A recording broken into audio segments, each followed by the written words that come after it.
and welcome to Essence TV. My name is Kari, Seeley.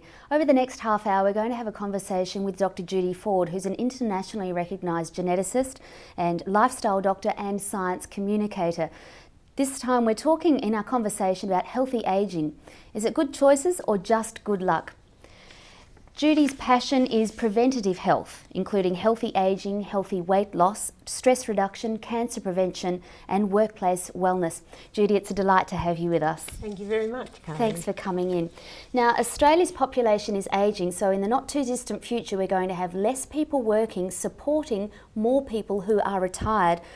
Now, is that a problem for our, the health of the nation? Well, I think it is at the moment. Most people who are older are on some sort of medication. So already I think there are huge medical and potentially hospital costs as well. So I think that we need everybody at all ages to get a lot healthier.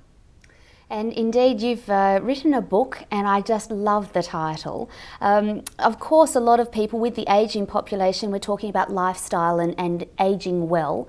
And of course, we all want to be nifty at 50 and sexy at 60. So how can we be one of those people that just glow with good health on into old age?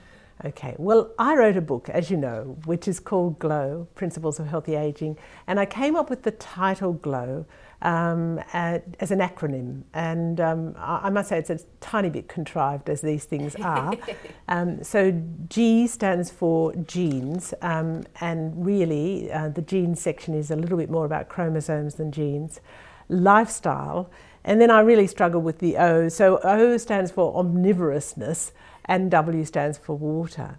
And so in this little book, which I actually wrote in 2001, so it's available now off the internet as an ebook rather than in your bookstores. Mm-hmm. And so each of the sections outlines sort of the elements of those sort of G, L, O and W. Mm-hmm.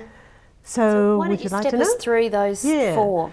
Well, the genes or chromosomes, one of the things that we've known since about the it was first discovered in the late 60s by a man called Leonard Hayflick, was that cells had a limited lifespan. So if you took cells and you cultured them from somebody who was an older person or somebody who was middle-aged or younger or indeed just a baby, then you would find that those cells had different lifespans in culture. So if you took mine, they wouldn't last for very long at all, I'm afraid, which is very sad, but anyhow. So we have a sort of pattern, it's actually a biological clock that is in our chromosomes from the day we're born. And so our clock starts at conception, and it's ticking, ticking, ticking, ticking. Now, not all cells divide all the time, and so we have little stores of cells that are, going to divide later. But basically, our life ends when our cells stop dividing, or that's what we think. And so although there are alternative theories of aging, I believe this is the one that's really most important. So the section in the book on G, or genes and chromosomes, is in fact trying to come up with a way that you might preserve your dividing cells as long as possible. So basically this means looking after yourself. So for instance, your skin is an obvious one.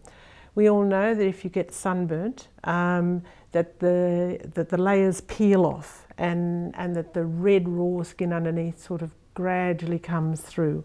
So we can easily see that we've wasted a lot of cell division, so that we've forced layers much lower down to divide earlier. And so that skin would be prematurely aged just from being sunburned. Right.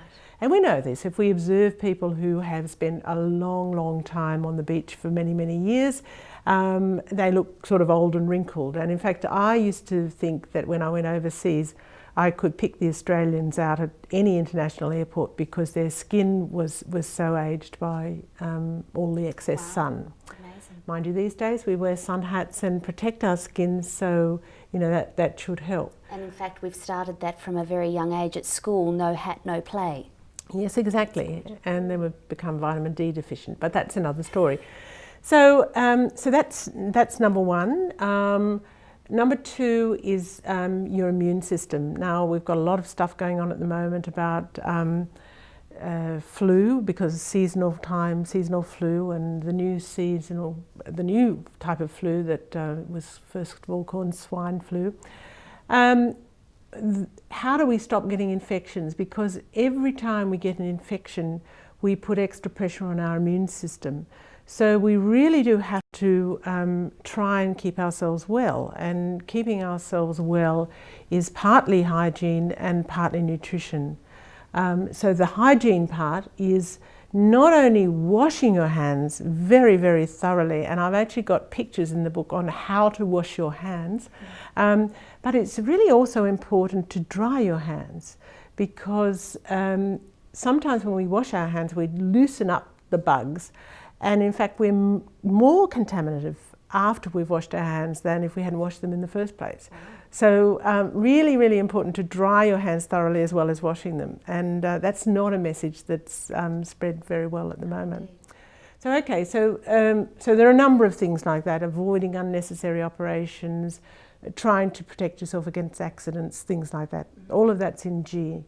And now, we almost need to go to a break, but I think we've got time to talk about L. L is lifestyle, and it's all the good messages that anybody ever gave you. But one of the most important messages is exercise. I really think that I can't emphasize enough the idea of regular exercise. And once you get older, you need to do weight-bearing exercise. So you should be lifting weights or doing resistance exercise, because that's the only thing that's going to build up your bones and your muscles and, in fact, keep your energy system running. So we've got genes, we've got lifestyle. When we come back in a moment, we'll talk about omnivorousness. Yes, nice word, isn't it? Omnivorousness, yes. And also W? For water. Water. Now that's an interesting one too. I heard some very interesting stats recently. So when we come back in a moment, continuing our conversation with Dr. Judy Ford, talking about healthy aging, talking about some very easy principles to get hold of so that you can be nifty at 50 and sexy at 60, and I don't know what comes with 70, 80 and 90, but also when we come back, talking about the impact of toxins on us. Hope you can stick with us on Essence TV.